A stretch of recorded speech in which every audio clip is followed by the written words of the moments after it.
ಪುತ್ತೂರು ತಾಲೂಕಿನ ಕೊಲ್ತಿಗೆ ಗ್ರಾಮದ ಸಿದ್ದಮೂಲೆ ಕೆಮ್ಮಾರ ವ್ಯಾಪ್ತಿಯಲ್ಲಿ ವಾಸ್ತವ್ಯವಿರುವ ಪರಿಶಿಷ್ಟ ಜಾತಿಯ 6 ಕುಟುಂಬಗಳಿಗೆ ನಲ್ಲಿ ನೀರಿನ ಸಂಪರ್ಕ ಹಾಗೂ ಶೌಚಾಲಯದ ವ್ಯವಸ್ಥೆಯನ್ನು ಕೂಡಲೇ ಮಾಡಿಕೊಡುವಂತೆ ಆಗ್ರಹಿಸಿ ದಕ್ಷಿಣ ಕನ್ನಡ ಜಿಲ್ಲಾ ದಲಿತ ಸೇವಾ ಸಮಿತಿಯ ನೇತೃತ್ವದಲ್ಲಿ ಕೊಲ್ತಿಗೆ ಗ್ರಾಮ ಪಂಚಾಯತ್ ಕಚೇರಿ ಎದುರು ಪ್ರತಿಭಟನೆ ನಡೆಸಿದರು.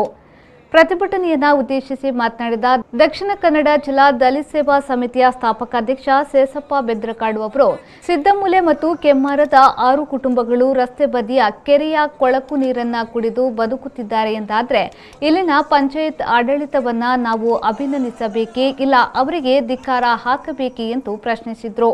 ಕ್ಷೇತ್ರಕ್ಕೆ ಕೋಟಿ ಅನುದಾನ ತರಿಸುವುದಾಗಿ ಹೇಳಿಕೊಂಡು ಬ್ಯಾನರ್ ಹಾಕಿಸಿಕೊಂಡಿರುವ ಇಲ್ಲಿನ ಬಿಜೆಪಿ ಮತ್ತು ಕಾಂಗ್ರೆಸ್ ಶಾಸಕರಿಗೆ ಈ ಕೆಲಸವನ್ನ ಯಾಕೆ ಮಾಡಲಾಗಿಲ್ಲ ಎಂದು ಅವರು ಆಕ್ರೋಶ ವ್ಯಕ್ತಪಡಿಸಿದರು. ಈ ಒಂದು ಕಾಲೋನಿಗೆ ವರ್ಷದಲ್ಲಿ 1 ಲಕ್ಷ ಅನುದಾನ ಇಟ್ಟಿದ್ರು ಕೂಡ ಇವತ್ತು ಆ ಕಾಲೋನಿಯವರ ಒಂದು ಕೊಳಕು ನೀರನ್ನು ಕುಡಿಯುವಂತ ಪರಿಸ್ಥಿತಿ ನಿರ್ಮಾಣ ಆಗ್ತಾ ಇರಲಿಲ್ಲ. ಆದುದರಿಂದ ಇಲ್ಲಿನ ಗೆದ್ದು ಬಂದಂತಹ ಎಲ್ಲ ಶಾಸಕರುಗಳಿಗೆ ದಕ್ಷಿಣ ಕನ್ನಡ ಜಿಲ್ಲಾ ದಲಿತ ಸೇವಾ ಸಮಿತಿ ಧಿಕ್ಕಾರವನ್ನು ಆಗ್ತಾ ಇದ್ದೇನೆ. ನಾನು ಅವರಿಗೆ ಇವತ್ತು ಇಲ್ಲಿನ ಗ್ರಾಮ ಪಂಚಾಯತ್ ಆಲೋಚನೆ ಮಾಡಬೇಕಿತ್ತು.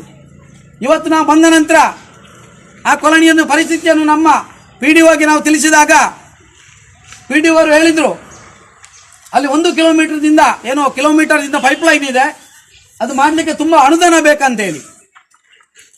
ಆಯ್ತು, ಅನುದಾನ ಆದರೂ ಕೂಡ ಪರವಾಗಿಲ್ಲ, ನೀವು ಅದನ್ನು ಮಾಡಿಕೊಡಿ ಅಂತ ನಾವು ಹೇಳಿದೆವು. ಆ ನಂತರ ನಾವು ಇಲ್ಲಿ ಪ್ರತಿಭಟನೆ ಮಾಡ್ತೇವೆ ಅಂತ ಹೇಳಿದಾಗ 7 ಲಕ್ಷ ಅನುದಾನ ಅಲ್ಲಿ ಇಟ್ಟಿದ್ದೇನಂತೇಳಿ ಏನೋ ಒಂದು ಬರಹ ಮೂಲಕ ನಮಗೆ ಕೊಟ್ಟಿದ್ದಾರೆ. ನಮಗೆ 7 ಲಕ್ಷ ಅನುದಾನ ಇಡುವುದು ಮುಖ್ಯ ಅಲ್ಲ, ಅಲ್ಲಿ ಕಾಮಗಾರಿ ಯಾವಾಗ ಪ್ರಾರಂಭ ಮಾಡ್ತಾರೆ ಅಂತ ಹೇಳಿ ನಮಗೆ ಬರೆದು ಕೊಡಬೇಕು. ಕಾಮಗಾರಿ ಯಾವಾಗ ಪ್ರಾರಂಭ ಮಾಡ್ತಾರೆ, 7 ಲಕ್ಷ ಹಣ ಇಟ್ಟದನ್ನು ನಮಗೆ ತೋರಿಸುವುದು ಬೇಡ. ನಮಗೆ ಕಾಮಗಾರಿ ಇಷ್ಟು ದಿವಸದಲ್ಲಿ ಪ್ರಾರಂಭ ಮಾಡ್ತೇವೆ ಅಂತ ಹೇಳಿದ್ರೆ ಮಾತ್ರ ನಾವು ಈ ಪ್ರತಿಭಟನೆ ಹಿಂದಕ್ಕೆ ಪಡೆಯುತ್ತೇವೆ ಹೊರತು ಇಲ್ಲದಿದ್ದಲ್ಲಿ ದಲಿತ ಸೇವಾ ಸಮಿತಿ ಇಷ್ಟರ ತನಕ ಎಲ್ಲಿ ಪ್ರತಿಭಟನೆ ಮಾಡಿದ್ರೂ ಕೂಡ ನಾವು ಹಿಂದೆ ಸರಿದ ಪ್ರಶ್ನೆ ಇಲ್ಲ. ಮೂಲಭೂತ ಹಕ್ಕಿಗೋಸ್ಕರ ನಮ್ಮ ಒಂದು ಏನು ಆ ನೀರು, ಆ ಶೌಚಾಲಯ, ಆ ರಸ್ತೆ, ಈ ಒಂದು ಹಕ್ಕಿಗೋಸ್ಕರ ನಾವು ಯಾವುದಕ್ಕೂ ಕೂಡ ತಯಾರಾಗಿ ಬಂದಿರುವಂತಹ ಒಂದು ಎಚ್ಚರಿಕೆಯನ್ನು ನಾನು ಗ್ರಾಮ ಪಂಚಾಯತ್ಗೆ ನಾನು ಕೊಡ್ತಾ ಇದ್ದೇನೆ. ಪ್ರತಿಭಟನಾಕಾರರೊಂದಿಗೆ ಮಾತನಾಡಿದ ಕೊಲ್ತಿಗೆ ಗ್ರಾಮ ಪಂಚಾಯತ್ ಅಧ್ಯಕ್ಷ ಶ್ಯಾಮಸುಂದರಯ್ಯ ಅವರು, ಜಲಜೀವನ್ ಮಿಷನ್ ಯೋಜನೆಯಡಿ ಸಿದ್ದಮೂಲೆಗೆ 7 ಲಕ್ಷ ರೂಪಾಯಿ ಅನುದಾನದ ಕುಡಿಯುವ ನೀರಿನ ಯೋಜನೆ ತಯಾರಿಸಲಾಗಿದೆ. ಇಂದಿನಿಂದ 1 ತಿಂಗಳುಗಳ ಕಾಲ ಅಲ್ಲಿಗೆ ತಾತ್ಕಾಲಿಕವಾಗಿ ಕುಡಿಯುವ ನೀರಿನ ವ್ಯವಸ್ಥೆ ಮಾಡಿಕೊಡಲಾಗುವುದೆಂದು ಹೇಳಿದರು. ಎಲ್ಲ ಜನಗಳು ನಮಗೆ ನೀರು ಅಂತ ಇದು ಮಾಡುವಾಗ ಅದು ಎತ್ತರದ ಪ್ರದೇಶ ಆದ್ದರಿಂದ ಅಲ್ಲಿಗೆ ಹೋಗ್ತಾ ಇದೆ. ಭಾಳ ಹಿಂದಿನಿಂದನೇ ಕುಡಿತಿದ್ದದು. ಈಗ ಕಾರು ತೊಳೆಯುವುದೆಲ್ಲ ಅದರ ಒಳಗೆ ಇಳಿಸಿ ತೊಳೆಯುವುದಿಲ್ಲ, ಹೊರಗೆ ನೀರು ತೆಗೆದು ತೊಳಿಸುವಂಥದ್ದು. ಬಟ್ಟೆ ಹೋಗಿದ್ದು ಇವರೇ, ಬೇರೆಯವರು ಹೊರಗಿನವರು ಬಂದು ಹಿಡಿದಿಲ್ಲ. ಅದಕ್ಕೊಂದು ಬೇಲಿ ಹಾಕಿ ಇವರಿಗೆ ಇದು ಹೋಗುವ ಹಾಗೆ ಮಾಡಿದರೆ. ಈಗ ಎಷ್ಟು ದಿನ ಟೈಮ್ ಕೇಳಿದ್ರು? ಅಲ್ಲ, ಒಂದು 15-20 ದಿನ ಇದನ್ನು ಕ್ಲೀನ್ ಮಾಡುವಂಥದ್ದನ್ನು ನಾವು ನಮ್ಮ ಮೇಲಧಿಕಾರಿಗೆ ಒಂದು ಮಾಹಿತಿ ಕೊಡಬೇಕಲ್ಲ, ಜಿಲ್ಲಾ ತಾಲೂಕು ಪಂಚಾಯತ್ನವರಿಗೆ.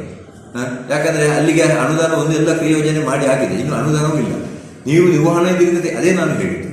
ಅದರಲ್ಲಿ ಒಂದು 2 ಲಕ್ಷ 3 ಲಕ್ಷ ಇದ್ದಿದ್ರೆ ನಾವೊಂದು ಸಣ್ಣ ಬೋರು ತೆಗೆದು ಒಂದು ಸಿಂಗಲ್ ಫೇಸ್ ಪಂಪು ಹಾಕಿ ಅದನ್ನೇ ಅವರಿಗೆ ನಿರ್ವಹಣೆ ಮಾಡಲಿಕ್ಕೆ ಕೊಡ್ಬೋದು. ಹಾಗೆ ಒಂದು ಕಡೆ ಮಾಡಿದ್ದೇವೆ ನಾವು. ಪಾರ್ಚೋಡಿನಲ್ಲಿ ಒಂದು ಬೋರು ತೆಗೆದು ಉಳಿಕೆ ದುಡ್ಡಿನಲ್ಲಿ ಒಂದು ಸಿಂಗಲ್ ಫೇಸ್ ಹಳೆಯ ಪಂಪನ್ನು ನಾವು ಸದಸ್ಯರುಗಳು, ಅಲ್ಲಿ ಆ ಭಾಗದ ಸದಸ್ಯರುಗಳು ಹಾಕಿ ಅವರೇ ಕರೆಂಟ್ ಗಿಂಟಲ್ಲಿ ನೋಡ್ಕೊಳ್ಳಿ. ಇವರು ಕೂಡ ಹಾಗೆ ಮಾಡ್ಬೋದು, ಜವಾಬ್ದಾರಿ ಇವರದ್ದು ಅಂತ. ಈಗ ಉದ್ಯೋಗ ಖಾತೆಗೆ ಒಂದು ಬಾವಿ ತೆಗೀರಿ ಅಂದರೆ 1 ಲಕ್ಷದವರೆಗೆ ಕೊಡ್ಲಿಕ್ಕಾಗ್ತದೆ ನೋಡಿ, ಅದಕ್ಕೆ ಅವರು ತಯಾರಿಲ್ಲ. ನಾವೇನು ಮಾಡ್ಲಿಕ್ಕಾಗ್ತದೆ? ಪಂಚಾಯತಿನವರು ಓಟು ಕೊಟ್ಟಿದ್ದೇವೆ, ನೀವು ಮಾಡಿಕೊಡ್ಬೇಕು ಅಂತ ಹೇಳಿ ನಾವು ಮಾಡ್ಲಿಕ್ಕಾಗ್ತದೆ? ಅದಕ್ಕೆ ಅದರದೇ ನೀತಿ ನಿಯಮಗಳಿಲ್ವಾ? ಈ ನಿಯಮಗಳನ್ನು ಇವರು ಕೂಡ ಬದ್ಧರಾದರೆ ಇದು ದೊಡ್ಡ ಸಮಸ್ಯೆ ಅಲ್ಲ. ಅಂತೂ ಈ ಒಂದು ಇದರೊಳಗೆ ಅದಕ್ಕೆ ಒಂದು ಶಾಶ್ವತ ಪರಿಹಾರಕ್ಕೆ ನಾವು ನೋಡ್ತೇವೆ. ಇಂಥದ್ದೇ 3 ಕಡೆ, ಇನ್ನೂ 3 ಕಡೆ ಉಂಟು, ಒಟ್ಟು 4 ಕಡೆ. ನಾನು ಈಗಾಗಲೇ ಓದಿ ಹೇಳಿದೆ ಅವರಿಗೆ. ಇದೆಲ್ಲವೂ ಜಲಜೀವನ್ ಮಿಷನ್ ಬಂದಾಗ ಕಂಪ್ಲೀಟ್ ಆಗ್ತದೆ. ದಕ್ಷಿಣ ಕನ್ನಡ ಜಿಲ್ಲಾ ದಲಿತ ಸೇವಾ ಸಮಿತಿಯ ಗೌರವಾಧ್ಯಕ್ಷರಾದ ಚಂದ್ರಶೇಖರ್, ಕುಶಾಲಪ್ಪ ಮೂಡಂಬೈಲ್, ಸೋಮಪ್ಪ ನಾಯ್ಕ ಮಲ್ಯ, ಮಹಿಳಾ ಘಟಕದ ಜಿಲ್ಲಾಧ್ಯಕ್ಷೆ ಮೀನಾಕ್ಷಿ ನೆಲ್ಲಿಗುಡ್ಡೆ, ಜಿಲ್ಲಾ ಉಪಾಧ್ಯಕ್ಷ ಪ್ರಸಾದ್ ಬೊಳ್ಮಾರು, ಪುತ್ತೂರು ತಾಲೂಕು ಘಟಕದ ಅಧ್ಯಕ್ಷ ಬಿಕೆ ಅಣ್ಣಪ್ಪ ಕೆರೆಕಾಡು ಮೊದಲಾದವರು ಈ ವೇಳೆ ಪಾಲ್ಗೊಂಡಿದ್ದರು.